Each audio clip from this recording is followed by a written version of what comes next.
Documento 158. O Monte da Transfiguração.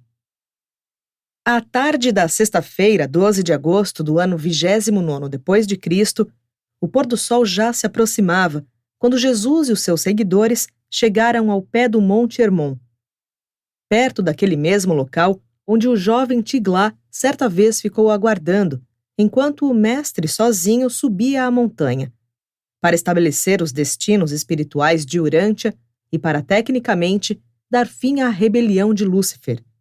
E ali, eles permaneceram por 2 dias na pregação espiritual para os acontecimentos que viriam em breve.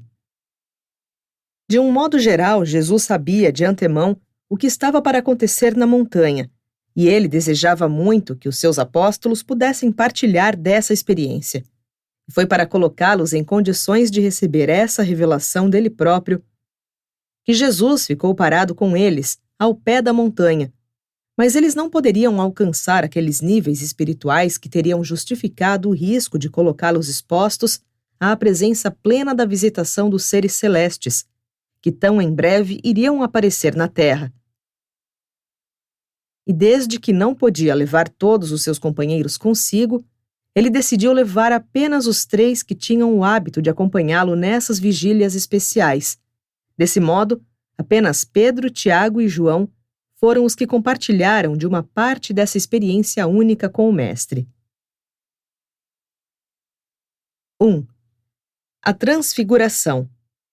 Bem cedo na manhã de segunda-feira, 15 de agosto, Jesus e os 3 apóstolos começaram a subida do Monte Hermon. Isso aconteceu 6 dias depois da memorável confissão de Pedro, feita ao meio-dia à margem da estrada, sob as amoreiras. Jesus havia sido convocado a subir a montanha separadamente e sozinho, pois iriam ser tratadas questões importantes que tinham a ver com o desenrolar da sua auto-outorga na carne, no que essa experiência estava relacionada a todo o universo que ele próprio criara. É bastante significativo que esse evento extraordinário tivesse sido marcado para ocorrer na hora em que Jesus e os apóstolos estavam nas terras dos gentios, e que acontecesse factualmente em uma montanha dos gentios. Eles chegaram ao destino a meio caminho da subida da montanha, pouco antes do meio-dia, e durante o almoço, Jesus contou aos 3 apóstolos algo da sua experiência nos montes a leste do Jordão, pouco depois do seu batismo, e também algo mais da sua experiência no Monte Hermon, quando da sua visita anterior àquele retiro solitário.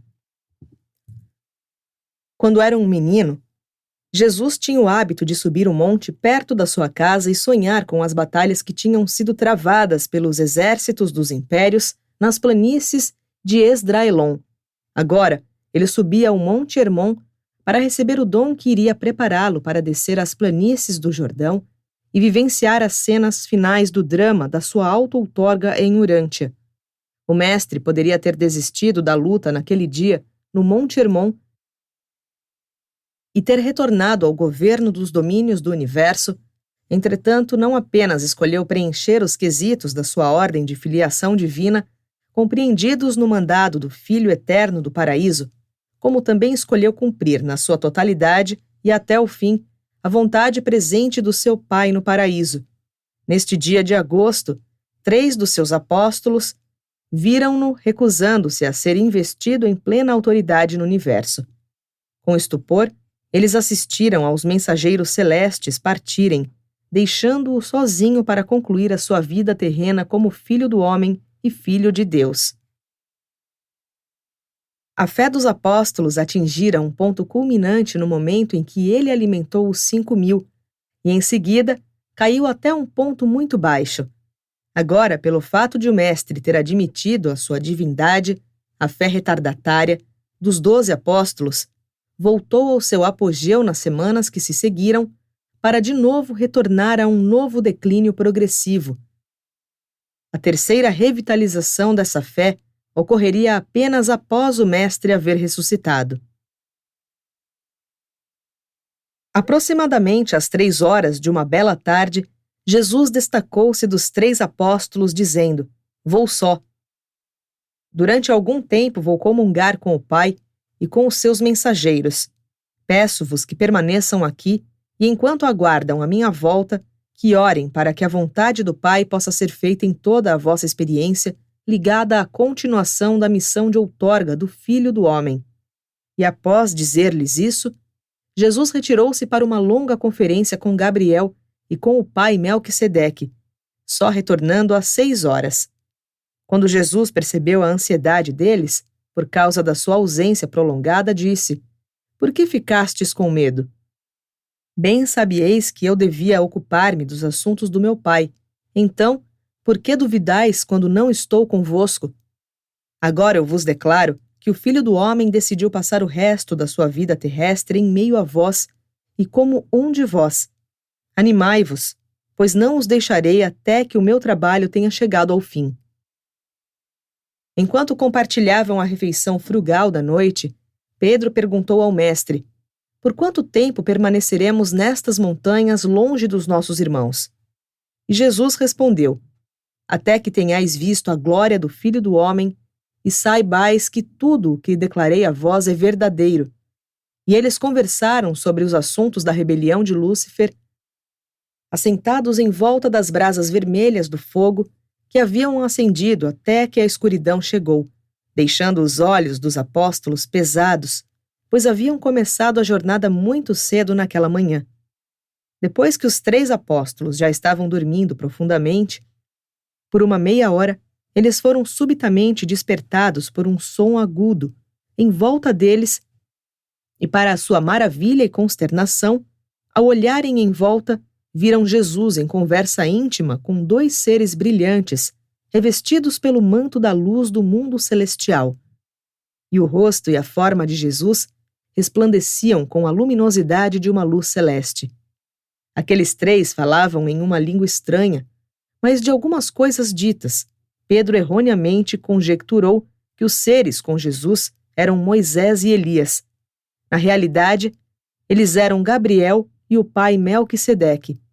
Os controladores físicos haviam providenciado para que os apóstolos testemunhassem essa cena a pedido de Jesus. Os 3 apóstolos ficaram tão terrivelmente amedrontados que levaram algum tempo para refazer-se, mas Pedro, que havia sido o primeiro a se recuperar, disse à medida que a visão deslumbrante desaparecia diante deles e passavam a ver Jesus de pé sozinho: Mestre Jesus, é bom estar aqui. Regozijamo-nos de ver essa glória. É-nos repugnante voltar ao mundo inglório. Se quiseres, nós moraremos aqui e erigiremos 3 tendas, uma para ti, uma para Moisés e uma para Elias. E Pedro disse isso por causa da sua confusão e porque nada mais veio à sua mente naquele momento. Enquanto Pedro ainda falava, uma nuvem prateada aproximou-se dele e envolveu os 4 homens. Os apóstolos agora ficaram extremamente amedrontados e, caindo com os rostos no chão, em adoração, ouviram uma voz, a mesma que havia falado na ocasião do batismo de Jesus, dizendo: Este é o meu filho amado, dai ouvidos a ele. E quando a nuvem desapareceu, de novo Jesus estava a sós com os 3, e então se abaixou para tocar neles, dizendo: Levantai-vos e não tenhais medo. Vereis coisas ainda maiores do que esta. Mas os apóstolos estavam mesmo com muito medo, e eram 3 homens pensativos e em silêncio, quando se prepararam para descer a montanha pouco antes da meia-noite. 2. Descendo a montanha. Durante a metade da descida, nenhuma palavra foi dita. Jesus então começou a conversação observando: Assegurai-vos de não falar a nenhum homem, nem mesmo aos vossos irmãos, sobre o que vistes e ouvistes nesta montanha, até que o Filho do Homem tenha ressuscitado dos mortos. Os 3 apóstolos ficaram chocados e desconcertados com as palavras do Mestre, até que o Filho do Homem tenha ressuscitado dos mortos. Tão recente era a reafirmação da sua fé nele como o libertador, o Filho de Deus, e apesar de haverem-no visto transfigurado em glória diante dos seus próprios olhos, agora ele começava a falar de ressurreição de entre os mortos. Pedro tremia com o pensamento do mestre morrendo, era uma ideia por demais desagradável de se alimentar. E de temor de que Tiago e João fizessem alguma pergunta relativa a essa afirmação, achou melhor começar uma conversação para desviar do assunto, mas não sabendo sobre o que mais falar, deu expressão ao primeiro pensamento que veio à sua mente, que foi: Mestre, por que é que os escribas dizem que Elias deve vir antes que o Messias apareça? E Jesus, sabendo que Pedro buscava evitar qualquer referência à sua morte e ressurreição, respondeu: Elias de fato deve vir primeiro para preparar o caminho para o Filho do Homem, que deve sofrer muitas coisas e finalmente ser rejeitado. Mas eu vos digo que Elias já veio, e eles não o receberam bem. Fizeram com ele tudo o que quiseram. E então os 3 apóstolos perceberam que ele se referia a João Batista como Elias. Jesus sabia que, já que eles insistiam em considerá-lo o Messias, então era necessário que João fosse o Elias da profecia. Jesus exortou-os a silenciar sobre o que haviam observado da antecipação da sua glória pós-ressurreição, porque ele não queria estimular neles a noção de que, sendo agora recebido como Messias, de qualquer modo ou em qualquer grau, pudesse ele satisfazer os conceitos errôneos de um libertador que operava prodígios. Ainda que Pedro, Tiago e João ponderassem sobre tudo isso nas suas mentes, eles não falaram disso a nenhum homem até depois da ressurreição do Mestre. Enquanto continuavam a descer a montanha, Jesus disse a eles: Vós não quisestes receber-me como o Filho do Homem, por isso eu consenti em ser recebido de acordo com a vossa determinação. Mas não vos enganeis, a vontade do meu Pai deve prevalecer. Se vós escolhestes seguir a inclinação das vossas próprias vontades, então deveis preparar-vos para sofrer muitas decepções e muitas provações. Mas o aperfeiçoamento que eu lhes dei deve ser suficiente para levar-vos em triunfo, mesmo sobre essas tristezas que vós próprios escolhestes.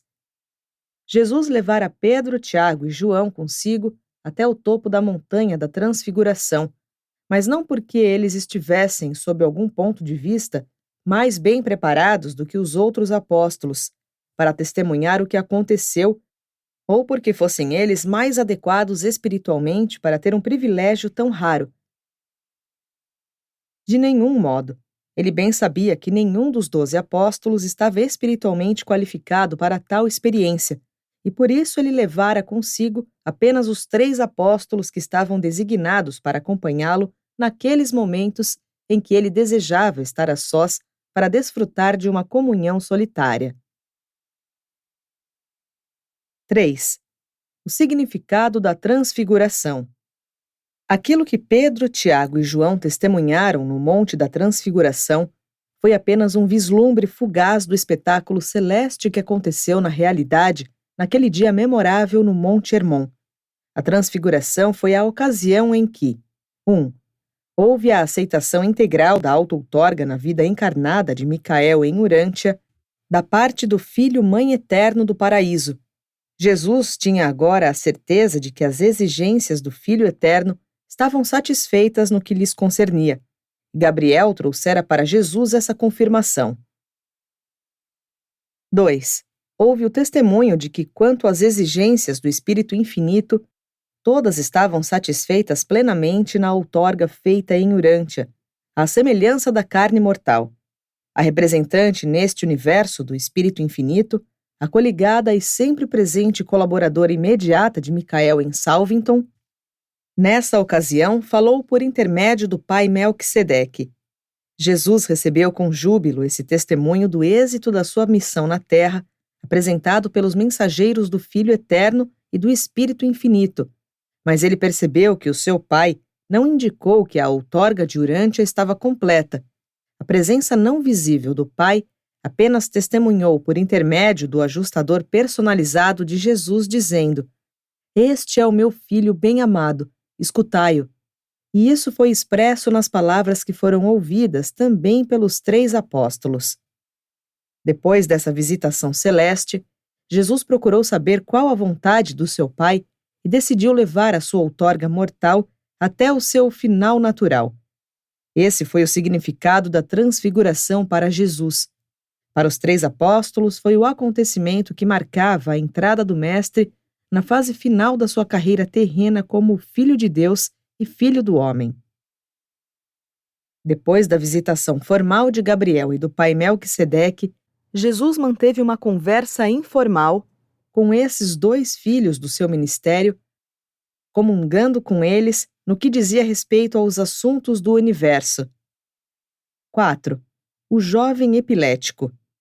Jesus e os seus companheiros chegaram num acampamento dos apóstolos na terça-feira de manhã, pouco antes da hora do repasto matinal. Ao aproximar-se, puderam ver uma multidão considerável reunida em torno dos outros apóstolos, e logo começaram a escutar as vozes que se elevavam em uma discussão nas argumentações de um grupo de cerca de 50 pessoas que envolvia os 9 apóstolos e um ajuntamento igualmente dividido entre escribas de Jerusalém e discípulos crentes que haviam tentado seguir Jesus e os seus companheiros desde que haviam partido de Magadã. Embora a multidão se dividisse em várias discussões, a divergência principal era sobre um certo cidadão de Tiberíades, que havia chegado no dia anterior à procura de Jesus. Esse homem, Tiago de Safed, tinha um filho com a idade aproximada de 14 anos, um filho único que estava sendo gravemente afligido pela epilepsia. Além dessa doença nervosa, esse rapaz estava possuído por uma dessas criaturas intermediárias rebeldes, errantes e malevolamente brincalhonas, e sem controle, que estava ainda presente na terra, de modo que o jovem era tanto epilético quanto possuído por um demônio. Durante quase 2 semanas, o pai ansioso, um oficial subalterno de Herodes Antipas, tinha percorrido as fronteiras ocidentais dos domínios de Filipe, procurando Jesus para suplicar-lhe que curasse o seu filho afligido. E ele só encontrou o grupo apostólico por volta das 12 horas desse dia em que Jesus esteve na montanha com os 3 apóstolos. Os 9 apóstolos ficaram bastante surpresos e consideravelmente perturbados quando esse homem, acompanhado por cerca de mais 40 pessoas que estavam procurando por Jesus, aproximou-se subitamente deles. Com a chegada desse grupo, os 9 apóstolos, ou pelo menos a maioria deles, tinham sucumbido à sua antiga tentação de discutir sobre quem seria o maior no reino vindouro, e estavam discutindo acirradamente sobre as prováveis posições que seriam dadas a cada apóstolo individualmente, e simplesmente não podiam livrar-se totalmente de uma ideia tão longamente alimentada sobre a missão material do Messias.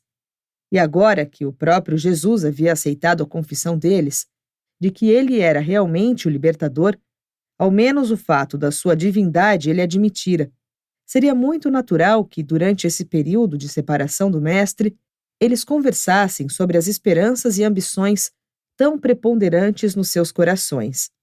E mal haviam eles começado a discutir, quando Tiago de Safed e seus acompanhantes aproximaram-se à procura de Jesus.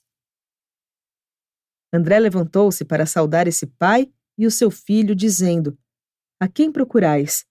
E Tiago disse: "Meu bom homem, procuro o vosso mestre. Busco a cura para o meu filho doente. Gostaria que Jesus expulsasse o diabo que está possuindo o meu filho." E então o pai continuou a relatar aos apóstolos que o seu filho estava tão doente que por várias vezes havia quase perdido a própria vida em consequência desses ataques malignos. Enquanto os apóstolos escutavam, Simão Zelote e Judas Iscariotes adiantaram-se até o pai, dizendo: "Podemos curá-lo.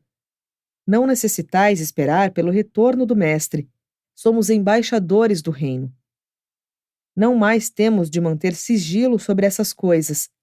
Jesus é o libertador, e as chaves do reino foram entregues a nós." Nesse momento, André e Tomé estavam conversando de um lado. Natanael e os outros olhavam a cena, pasmos. Estavam horrorizados com a audácia súbita, se não a presunção de Simão e Judas. Então o pai disse: "Se foi dado a vós fazer esses trabalhos, eu oro para que vós digais as palavras que irão livrar o meu filho dessa escravidão. Simão deu um passo adiante e, colocando a sua mão na cabeça do garoto, então olhou diretamente dentro dos seus olhos e comandou: Sai dele, espírito sujo. Em nome de Jesus, obedece-me. Mas o garoto apenas teve mais um violento ataque, enquanto os escribas zombavam dos apóstolos com desprezo e os crentes decepcionados sofriam os sarcasmos desses críticos pouco amigáveis. André ficou profundamente triste com todo esse esforço equivocado e com o fracasso lamentável. Chamou os apóstolos à parte para uma conversa e uma oração. Depois de uma meditação, sentindo um remorso agudo pela derrota e percebendo a humilhação que pairava sobre todos eles, André procurou, em uma segunda tentativa, expulsar o demônio, mas apenas mais um fracasso coroou em seus esforços. André confessou francamente a derrota e pediu ao Pai que permanecesse com eles, durante aquela noite ou até o retorno de Jesus, dizendo: Talvez esse tipo de demônio não saia, a não ser pela ordem pessoal do Mestre. E assim, enquanto Jesus descia a montanha com Pedro, Tiago e João, bastante exuberantes e enlevados, os seus 9 irmãos estavam tomados, mais ainda pela insônia, debatendo-se na confusão e no abatimento da humilhação. Formavam um grupo deprimido e desiludido, mas Tiago de Safed não desistia. Ainda que não pudessem dar a ele nenhuma ideia de quando Jesus retornaria, ele decidiu permanecer ali até que o Mestre voltasse.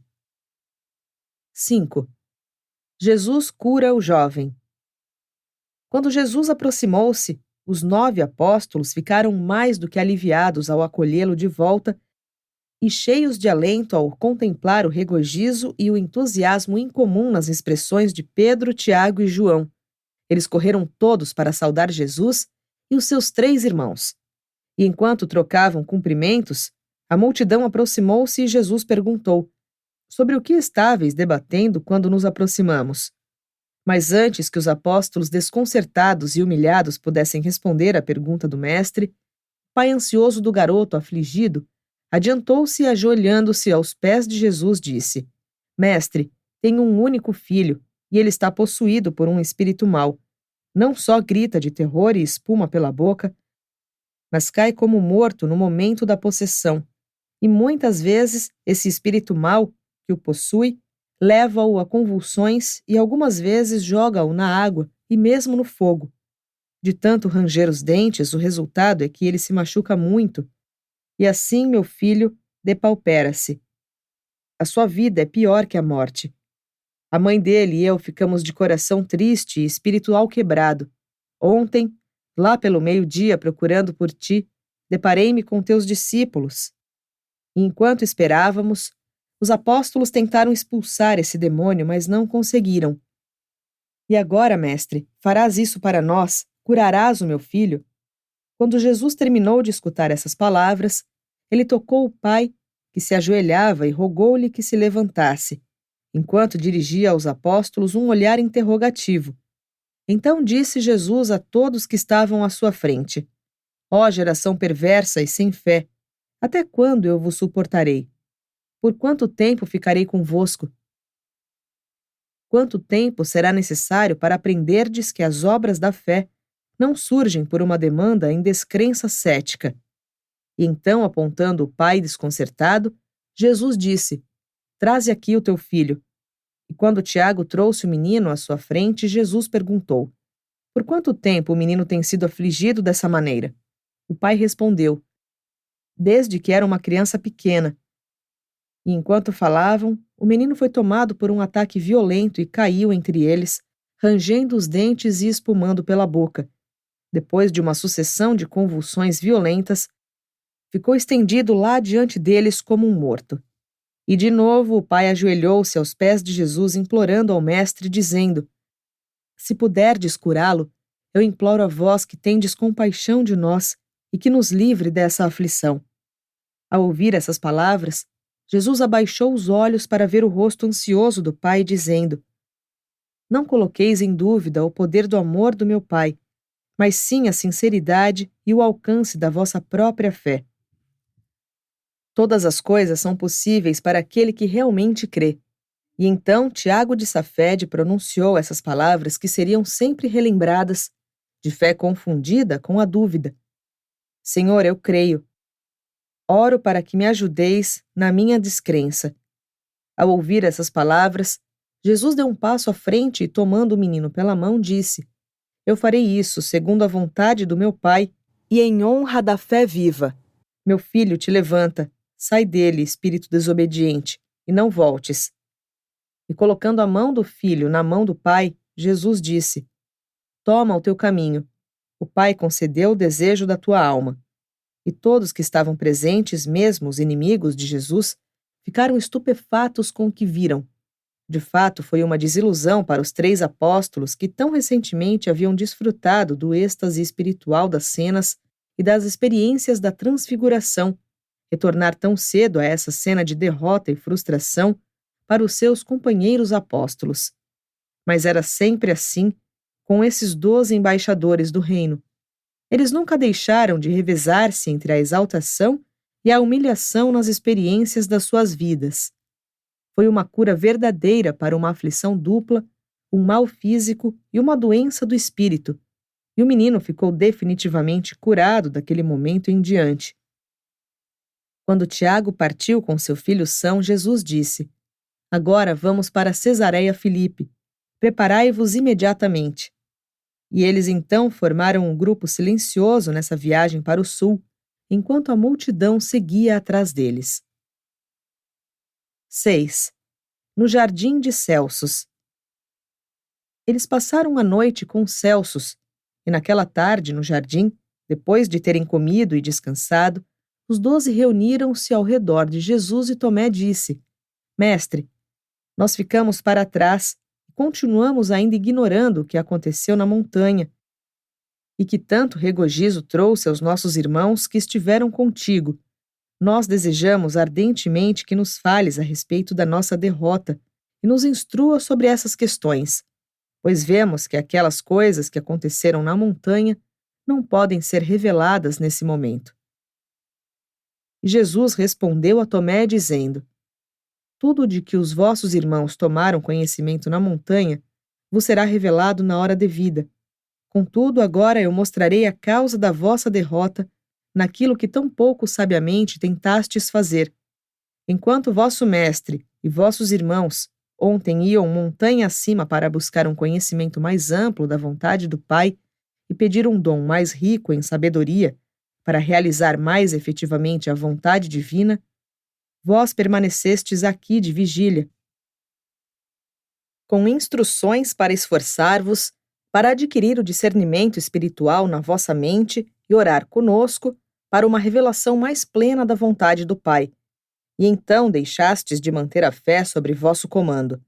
Em vez disso, cedestes à tentação e caístes nas velhas tendências más de buscar por vós próprios os lugares preferidos no reino do céu, como se ele fosse o reino material e temporal que persistes em contemplar, pois vos apegastes a esses conceitos errôneos, a despeito das minhas declarações reiteradas de que meu reino não é deste mundo.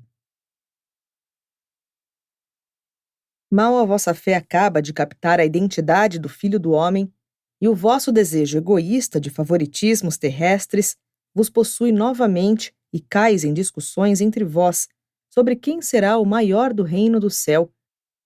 Um reino que não existe do modo como insistes em conceber, nem existirá jamais.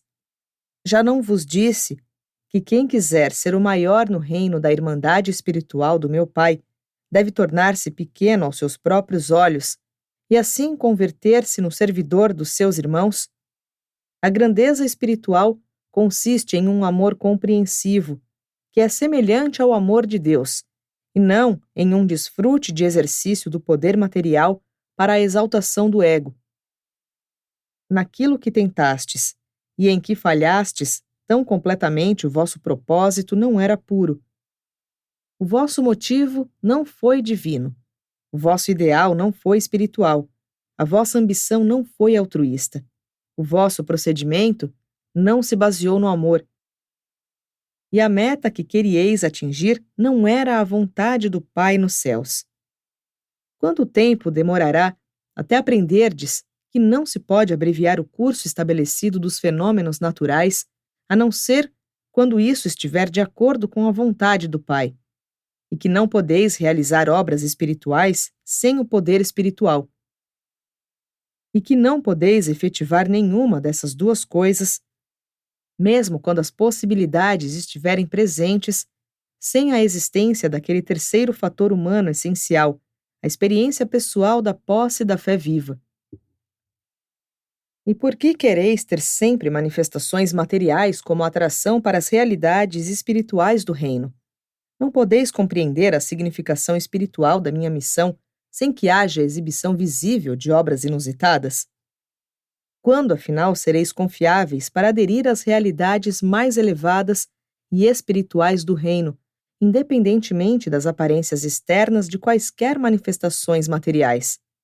Depois de falar assim, aos 12, Jesus acrescentou: E agora ide descansar, pois amanhã retornaremos cedo para Magadã, e lá nos aconselharemos a respeito da nossa missão nas cidades e aldeias da Decápolis. E na conclusão da experiência deste dia, deixai-me declarar a cada um de vós sobre o que falei aos vossos irmãos na montanha, e que essas palavras encontrem um lugar profundo nos vossos corações. O Filho do Homem entra agora na última fase da auto-outorga. Estamos para começar aqueles trabalhos que logo levarão todos vós à prova, grande e final, para a vossa fé e devoção, quando então eu serei entregue nas mãos dos homens que buscam a minha destruição. E lembrai-vos do que vos estou dizendo: o Filho do Homem será levado à morte, mas ele ressuscitará. Eles retiraram-se tristemente para dormir. Estavam desnorteados, não podiam compreender aquelas palavras. E mesmo havendo ficado com medo de fazer perguntas a respeito do que ele havia dito, eles lembraram-se de tudo depois da sua ressurreição.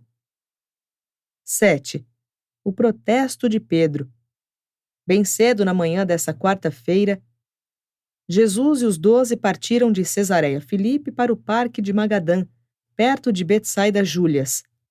Os apóstolos dormiram pouco naquela noite, havendo levantado cedo e logo se aprontado para partir. Mesmo os imperturbáveis gêmeos, Alfeus, estavam chocados com a conversa sobre a morte de Jesus. Indo para o sul depois das águas de Merom, eles chegaram à estrada de Damasco, e para evitar os escribas e os outros, os quais Jesus sabia, estariam logo vindo atrás deles, ele ordenou que fossem para Cafarnaum, pela estrada de Damasco e que passa pela Galileia. E assim ele o fez, porque sabia que aqueles que o seguiam iriam descer a leste da estrada do Jordão, pois consideravam que ele e os apóstolos temeriam atravessar o território de Herodes Antipas. Jesus procurou escapar dos seus críticos e da multidão que o seguia, para que pudesse estar a sós com os seus apóstolos nesse dia. Eles viajaram pela Galileia até bem perto da hora do seu almoço e pararam em uma sombra para refrescar-se. Depois de compartilhar a comida, André, dirigindo-se a Jesus, disse: Mestre, os meus irmãos não compreendem as tuas palavras profundas. Chegamos a crer plenamente que és o Filho de Deus, e agora ouvimos essas afirmações estranhas de que nos deixarás e de que morrerás.